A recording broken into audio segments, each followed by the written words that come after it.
What's up guys, NepentheZ here and welcome back to another episode of The Road to Glory. Today, more drafts, 2 drafts today, 2 draft wins today, and just loving FIFA at the moment. Still getting a bit triggered at certain gameplay aspects, and we're going to touch on that a little bit with some of the comments. But thank you guys for being here, I appreciate it a lot. I hope you guys are enjoying Road to Glory right now with the drafts in them. I know I've had a few people tweet me or put in the comment section that this isn't what they're here for. And although I can respect that totally, the Road to Glory is the road to glory. It's about the journey towards the end of the game, right? So, be it drafts being part of it. If I didn't have a Draft to Glory series, I'd probably do more drafts in Road to Glory anyway. But based on the viewership of the videos over the last few days, people are loving the drafts. Since we started, last week, views were just hit and miss, you know. Some of the videos, one video got 46k when we completed that Howard SBC. Nobody cared about him. Cheap card, not really usable, just SBC fodder. My reward video got 78k views. My Premier League upgrades video with the the Premier League winter refreshes, or what were they called? Yeah, winter refreshes. That got almost 100,000 views. But then an upgrade pack video, only 65k. Base icon did really well, 130. Flashback David Luiz, 101, because that's obviously a super card that people are interested in. A walkout from a pack, 78, and then more pack luck, 77. So I'm thinking to myself, okay, so at this stage in FIFA, not even going to lie, delighted with getting over 70,000 views a video, or 70 to 80,000, right? With the odd one popping off higher.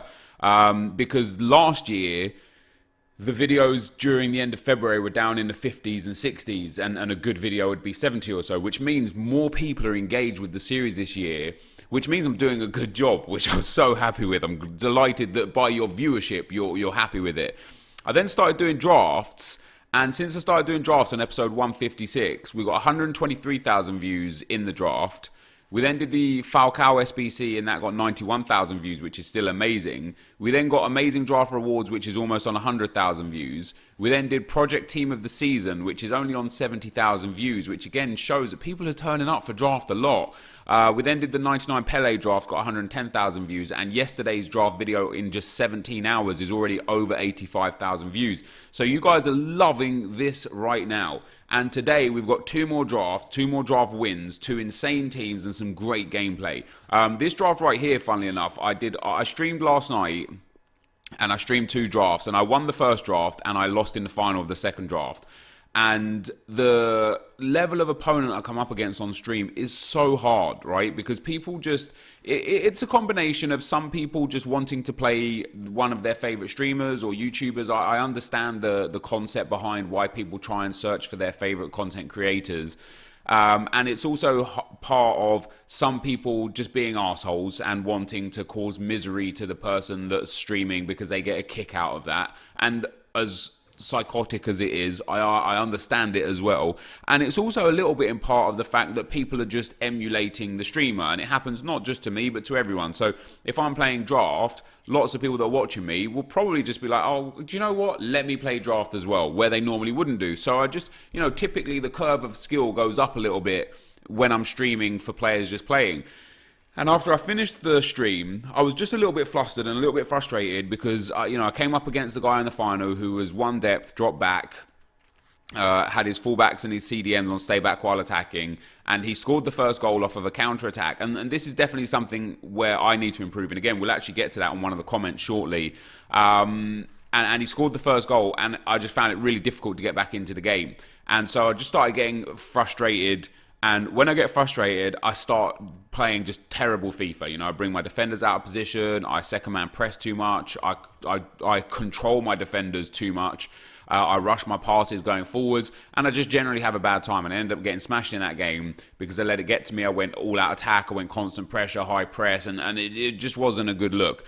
And so I thought to myself, I need to understand if it's mentally me, actually thinking these guys are better, or if there's actually some truth to it. So I went into a draft after stream, which is the one you're seeing now, and I literally won this game, guys. I think I won 5-1 with a rage quit, 5-0 with a rage quit, 5-2 in the semi-final, and 5-1, I think, or 5-2 with a rage quit in the final. So 3 rage quits out of 4 games, 5 goals scored in each of the games, and I absolutely walked my way through. And I was just like, it was just, there wasn't a single player that was even half competent. And I was like, man, if I could get these kind of players on stream, I'd love it. I'd like streaming all the time. And of course, there's some other things that might, influence what's going on. Potentially, my team or my formation were better. Potentially, I just got luckier in matchmaking. I'm not saying it's black and white. I'm not saying it's one or the other. I'm saying that just traditionally on stream, it's just a little bit more difficult to play how I want to play because I'm coming up against what I think is a little bit of harder players. But somebody also made a very wise point and tweeted me afterwards and said, actually, do you consider that you're playing worse because you're putting pressure on yourself on stream to perform? And that is definitely something as well that could be taken into consideration. Perhaps I would beat those players comfortably if I wasn't streaming, and because I'm streaming, even though it's the same player, it's much harder for me because I'm trying to entertain at the same time. I'm engaging with a conversation and an audience. So yeah, anyway, basically that's why I came into this draft here. Not that it makes any difference or matters. In terms of comments, guys, Noah says at 322, he says, Cruz we need to get rid of. At 810, he says, dude, Cruz is just a beast, man. Yeah, all right, man. Well, I think it's a very misleading comment, and it was a top comment on the video. And if you actually listen to the context of why I'm talking about the things I'm talking about, at 322, when I say Cruz needs to go, it's for chemistry and rating reasons, not because he's not a good player. Because although he is a bit slow, he is actually a decent player. Specifically, his UCL card was very good. But he needed to go because he didn't fit the build of the team. And as 90 rated card, although it's quite high, he needs to go because I need one of the 95, 97, 98 rated cards to go in that slot to try and get a high rated draft. And then at 810, when I said, dude, Cruz is just a beast, man, it's because he is a good card. So I think it's very misleading, and you're not including the context, and you're just looking to get a negative stigma in the comment section, which I see a lot recently, and I don't really care for it all that much. So from this point onwards, if you do just put something in the comment section to create drama or create negativity, you will just be blocked from the channel, and it's that simple. The FIFA community is becoming more and more toxic, and in part the streamers and the content creators, myself included, can attribute to that as well. Just by addressing it right here, it's probably going to create some level of toxicity. Getting frustrated at this game and getting angry at this game is me being toxic towards the game, and it floods out. So I could do better myself, but in an air to clean up the channel and my own self in terms of being toxic or having just times where I am toxic, we will just be removing anything that's toxic in the comment section. So that's that. Next up is Robbie McCarthy. He says, Nep, why do you always say Digne in such a weird way? I watch a lot of football. I always have football on in the background or on the side screen, and I just have a lot of football on. And sometimes on FIFA as well, when I hear the commentators say his name, it was pronounced like Luca Dean. So, like Dean as in the Dean of Medicine, or as in like my mate Dean. Like that's how I thought his surname was pronounced, Dean, because that's how I heard it so much. And then on stream, there's just this one guy was like, dude, you're pronouncing his name wrong, it's really triggering me. Like, if you're not going to try and pronounce it right, just don't even say his name at all. And I was like, bro, like, first of all, as long as you know who I'm talking about, it doesn't really matter. But second of all, let's find out what his name is. So I went to Google Translate, and the woman on Google Translate goes, Digne. So that's why I call him that's why I call him Digne now. All right, there you go. Happy days. Jean-Francois Dubé. Always love seeing your comments in the comment section, Jean, because you've got a fantastic name. He says, that team of the season pack opening will be lit. I hope so, man. As well, I've played a lot of drafts over the last, since Friday, since Prime Icon moments have been like really coming out in the draft a lot. I played a lot of draft. I genuinely think I played through about 20 drafts between today and Friday. And I've probably won about 12 or 13 of them as well. I've been doing really, really well with my draft victories. I've won, I think, 46 or 47 drafts in total now. So I'm super, super happy with it. So many times I've won the draft and I thought I should start saving these packs as well. I didn't want to save the draft packs for Project Team of the Season. I was only going to save the Rivals and Champs packs. But it would be amazing because I'm not doing squad battles now that I was going to do, and I'm doing drafts instead. I should start saving some good draft packs. And imagine having a war chest. Imagine having like 50 to 60 50k packs. Imagine having 30 to 50 25k packs. Just imagine having just like a whole bunch. Imagine having like 4 to 5, maybe 6 million coins, maybe 7 million coins worth of packs for Team of the Season. It will be amazing. And I'm going to try hard, and I'm working hard. And that does lead into another comment, which we'll get to in time here. I've got a few comments. King Yeezy says, in what way is Alvaro insane? And I picked this comment as another, like, whilst it was going through my head as what I was going to talk about through this video and stuff, I picked this comment as another guy who is literally doing this just to be negative, because I think he knows full well the context of the title in terms of the insane draft rewards being the fact that I finally got the 100k pack. That is, for me, that's insane. It's I got it once last year in about 92 draft victories. I won the draft, yeah, like 90 to 95 times. I got the 100k pack one time and the coins one time, and never again. This year, I haven't got the coins yet, and I've got the 100k pack now one time in now about 47 draft victories, but I think that was my 43rd draft victory that I got the 100k pack in there. So for me, that is insane. And I think King Yeezy knows that. And I think all he's doing there by putting that in the comment section is looking for that negative reinforcement. And that's kind of what I don't want on the channel and what we're going to be removing a lot of. Next comment is from Crammed Brown. He says, Nep, since you're doing drafts so much, can you start doing themed drafts? Love the vids, keep up the good work. Honestly, at this point, probably not. And the reason why is that themed drafts work so well at the end of the year because there are so many themes that you can complete quite comfortably. At this stage in the game, you couldn't do a theme draft because the players just don't pop enough. Like, a lot of the theme drafts I would do last year would be nations or clubs or teams. Sometimes, you know, we did a Real Madrid draft last year because there were so many high-end Real Madrid players that would continually pop that you'd actually be able to get a good set, maybe 8, 9 Real Madrid players. If you picked a team now, you'd struggle. I think probably Barcelona would be the best team to pick right now because they have so many special cards that do pop. But even then, you would struggle to get like even a half decent draft put together. So the themes right now don't really work too well just on a structural basis. Outside of that, I'm thoroughly enjoying playing with the Prime Icon moments. They're considerably better than I could have imagined, and they're just genuinely fun.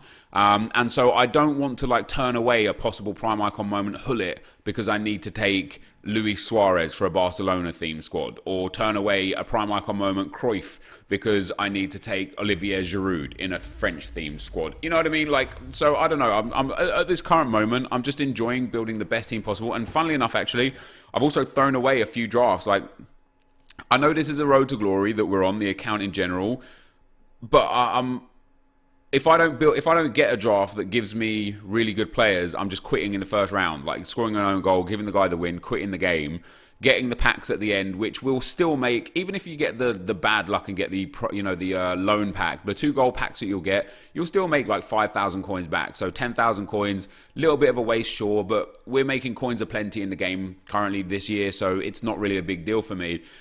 And on days like today, where we get the 50k pack and we get the 284 rated players from it, you know, eventually those guys are going to sell each for about 8 to 10, maybe 12,000 coins.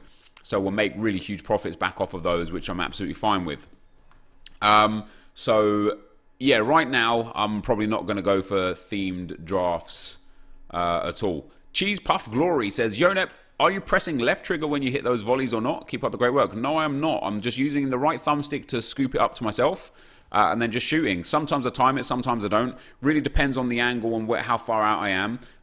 If you're like a 90-degree angle and hitting it like almost like a finesse shot to the top corner, it's really important that you time that shot. Otherwise, it's either going to go well wide or the keeper will save it, or you just won't hit it hard enough. But if you're just like on the top of the box, like, you know, 18, 20 yards out right in front of goal, you don't even need to time them. You just flick it up and shoot and you'll score. They're really easy, really efficient ways to score goals. But obviously, even with that, you know, they are quite easy to defend if you see them coming. Jeffrey Cortez says, please tell me why the hell I'm losing or drawing games I full on deserve to win, and why I win games I deserve to lose. It's just so stupid. I'm close to quitting FIFA entirely. So I hope I can explain this in quite good detail as to my theory of how this game is and why people feel unjustified so much.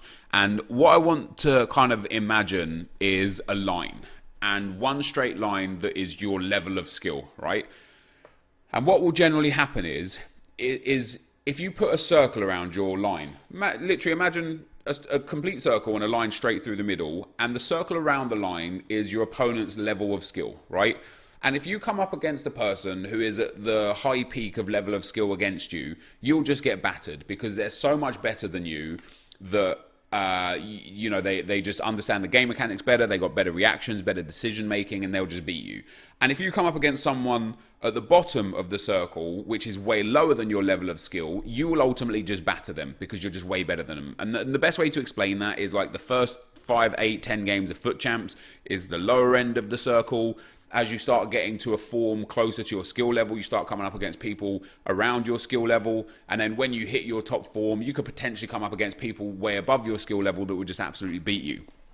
And if you can keep improving your skill level, what you'll do is you'll move your line up and up and up and up and up to the point where the level of skill people above you is small and the level of people below you is big. And that's obviously what you want. And the pro players, their straight line compared to the circle is basically at the top of the circle. So everybody is below their skill level. What happens is, in this game, in my opinion, is that if you come up against somebody who is just below your skill level, you're actually at a disadvantage because of how this game caters to balancing skill. And why that's a problem is because in cases like you, Jeffrey, and for me, sometimes, you know, where I lose games that I dominate people in, and for other people where they might lose games that they dominate or win games that they get battered in, the reason why I can think of for this is because this game doesn't benefit the person that holds the most possession. It actually hurts the person that holds the most possession. And in a game where the skill difference between the two players is small, but big enough that one person is quite clearly superior, the person that is inferior has massive benefits because of how this game is programmed. And the reason why that is because what will happen is you, even if you're on drop back and one depth and have your players set back to attacking, if you just hold the possession a lot, your team will naturally creep up the field as you trigger player runs, as you pass into them and bring them forward yourself. And you'll end up bringing your team up the field, even if you're on drop back or one depth or stay back while attacking. And because your opponent is bad at the game, they're not able to retain possession and not able to hold possession, or not necessarily bad at the game, but just worse at the game than you are. And this works up all levels, from top to bottom, right? What happens is you end up pinning them in, that when they win possession of the ball, you now are in a position of inferiority because of how overpowered counterattacks are, because of how bad defending is for through balls. You know, when you're defending, if you don't touch your defenders and they're already in your box, brilliant. You're going to get auto blocks in, you're going to get auto lunges, sorting out, you know, making tackles. You just got so many bodies in there that you're probably just going to get a lucky bounce or a deflection that sends it out for a corner or throw in, and you're not going to concede. However, when you lose possession of the ball and you had it in your opponent's third, you have a situation where the defenders are just idiots. They literally are. They won't track runs. They'll turn away from through balls. And if a through ball gets played and then you try and select the defender closest to run, the defender will just not understand what's going on. So he'll just kind of stand still for a half a second. Then that's enough to let someone in. And so the inferior player in that sense gets all the benefits of the AI defending for them in their own box, and then all the benefits offensively of your defenders being idiots because they don't understand how to track and defend and mark very well, because the attacking AI is so strong on counterattacks. And so what that creates is it creates this world where slightly lower players than you, slightly inferior players to you, no matter what level you're at, if you're a Gold 3 player or an Elite 2 player, if you're an Elite 2 player and you're up against a Gold 1 player, you're probably going to have a tougher game than if you were up against an Elite 1 player, because an Elite 1 player would have so much more possession against you and create just have the ball more, to the point where you would then benefit of stealing the ball off of him and hitting those counter attacks. And it creates this mismatch of skill where, yeah, the inferior player just gets a massive advantage. And in fact, both games I lost in FUT Champs this weekend, the one that I lost on penalties, I lost 3-3. The guy literally, I think he had like 6 shots, 4 on target, scored 3 goals, and it was just 6 counter attacks. I think it was like 25 shots, 18 on target, and it was just block after block after block after block. I got a few goals, block after block, and then he ends up countering me, he takes me to penalties, and he wins the game. And crazily, if he was worse of a player, I would have ended up beating him. And if he was better of a player, I might potentially have beaten him. But because he was in that perfect skill bubble below me, where I was good enough, better than him enough to the point where I could control the game, but he was still good enough to the point where he understood the game mechanics, it just creates this vacuum of stupidity within the game where it seriously benefits the better player. And the way to escape that, the way to get better out of that, is to learn the game more. And what's crazy is the way to get better is to play through it and play more. You know, I use Bateson as an absolutely exceptional example this year. Bateson last year, I don't think he got top 100 in FIFA 18 FUT Champs, and I know he even stopped playing FUT Champs. He just didn't even play it after a short period of time. He just didn't need to play it. He wasn't good enough to get top 100. I think even some weeks he just choked elite, and so he just stopped playing. This year, now last year, if you're saying that's the level of player he was, this year he went from being a good player and then started spamming divisions, spamming rivals, and playing against the best players in the game. And now I think it's fair to say Bateson is one of the best players in FIFA in the world right now. He has literally finished first in the world one of the weeks. He has got 30-0 several times, top 100 multiple times. In Division 1, when I watch him playing on stream, he slaps up pro players left, right and centre. And this is a guy last year that gave up because he couldn't play the game to a high level. And so there's a lesson there that there is scope for growth. You've just got to learn what it is that makes the better players than you that much better, and start engaging that in your gameplay. And last night, as I said, when I was streaming, I got really frustrated that in the final, this guy was on part of the bus, dropped back, whatever. And it's not his fault. And I don't blame him, and I don't get frustrated at him. It's EA's fault. But then again, it's also my fault for not figuring out what the hell it is I have to do to beat those. And so today I started playing a draft. Got another draft on the way. Probably not for this video or for this channel. It's actually going to be for the Draft to Glory. And again, I was playing against someone who was on drop back, and I was thinking to myself, like, what do I genuinely have to do to break this guy down? I can't do it. And so I think of the players that are really good at this game and what they do a lot. And what they do a lot that I don't do a lot is instant fake shots, a lot of skill moves on the edge of the box, even if it's just step overs and la croquetas. These kind of guys that they do a lot of really quick tiki-taka passing in and around the box. And so I thought, you know what, let me try this. And I've had some problems with it where it didn't really kind of work out, but I need to find what works well. And when I find what works well, I'm sure I'll elevate my game to a next level. But in the meantime, I'm probably going to take some losses along the way trying to figure it out. But yeah, basically, if you want to get better at this game, you've got to play against better players, which the best way to do that is in rivals, not in champs. You've got to play against the better players and figure out what it is they're doing that's causing you to concede goals or not score goals, and start doing that yourself. And keep doing it and doing it, even if it feels wrong at the start, and even if it costs you games at the start, keep doing it until it becomes muscle memory. And when, like, FIFA is all about patterns, and a lot of the time I don't even need to look at who's where or what, because I know where they're going to be because I played so many games of it. And for example, when I play on my main team with the 4-2-3-1, I know Bale and Ibra are going to be on those wide cam rolls for the crosses, so I don't even have to think about that. And the downside for me is that I utilize that too much, that it becomes too obvious what I'm doing and people could defend it easier.